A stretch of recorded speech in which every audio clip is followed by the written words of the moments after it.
గెలుపుకు సూత్రం ఏది? ఏ వ్యక్తి నిజంగా విజేత? గెలుపు అంటే ఓటమి భయం లేకపోవటమే అతిపెద్ద గెలుపు. ఈ ప్రపంచంలో అనేక మంది అనేక రంగాల్లో గొప్పవాళ్ళం అవుదామని ఆశిస్తూ ఉంటారు. కానీ అతి కొద్ది మంది మాత్రమే అవుతారు. అనేక మంది ఆశించినా కానీ వాళ్ళు ఎందుకు గొప్పవాళ్ళు కాలేకపోతుంటారు? ఎందుకు అంటే ఓటమి భయం. మనం ఎక్కువ ప్రయత్నిస్తే, మనం పెద్ద పెద్ద టార్గెట్స్ పెట్టుకుంటే, మనం ఛేదించాలనుకున్నవి చాలా దూరంగా ఉంటే భయం వేస్తుంది. ఆ భయం అనేది ఓడిపోతామేమో. ఎందుకంటే గెలుపు అందరికీ ఇష్టం, ఓటమి ఎవరికి ఇష్టం ఉండదు. ఎవరైనా కోరి కోరి ఓడిపోదాం అనుకుంటారా? ఎవరు అనుకోరు. కానీ జీవితం అంటే గెలుపు ఓటమి రెండూ ఉంటాయి. కొన్ని కొన్ని సందర్భాల్లో అన్నీ ఓటములు ఎదురవుతాయి. ఓడిపోతే తప్ప? ఓడిపోతే మహాపాపమా?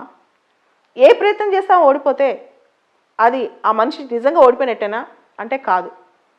గెలిచిన వ్యక్తి ఆ గెలుపుతో ఆగిపోతే నిజంగా ఓడిపోయినట్టు. ఓడిపోయిన వ్యక్తి ఆ ఓటమితో ఆగకుండా తిరిగి ప్రయత్నం చేస్తూ ఉంటే నిజంగా ఓడిపోయినట్టు కాదు. సో కొన్ని సందర్భాల్లో విజయం గెలుపు కన్నా ఓటమే గొప్పది. ఆ ఓటమి నేర్పే పాఠాలు చాలా గొప్పవి. ఓటమి అంటే చదువులోనే కాదు, కెరీర్లోనే కాదు, ఏ రంగంలో అయినా, మన పర్సనల్ జీవితంలో అయినా ఎప్పుడైనా సరే ఓటమి తప్పు కాదు. ఓటమితో కృంగిపోకూడదు. ఓటమి వచ్చినప్పుడు ఇంకొకసారి ప్రయత్నించాలి.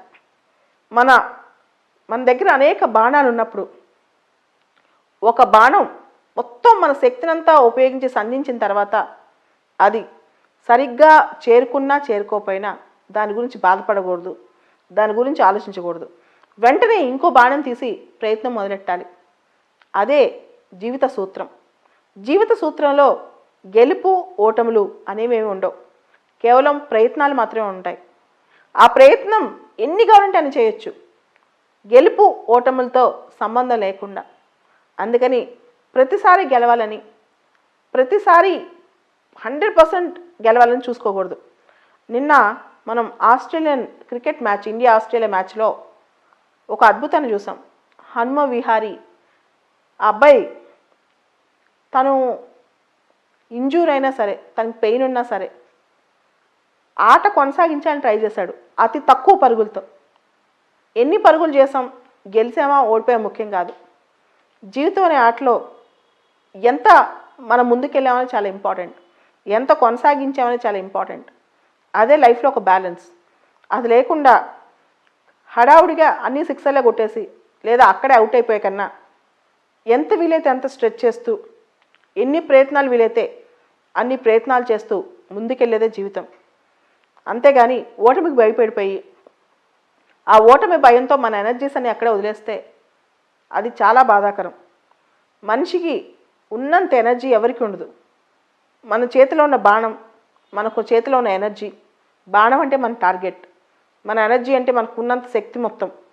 దాన్ని 100% ఉపయోగించుకుంటే గెలిచినా ఓడినా రెండూ సమానమే. గెలుపు అనేది ప్రపంచాన్ని, ప్రపంచం కోసం గెలవటం అంతే. కానీ మనకి గెలుపు ఓటమి రెండూ ఒకటే అవ్వాలి. అదే జీవిత సూత్రం.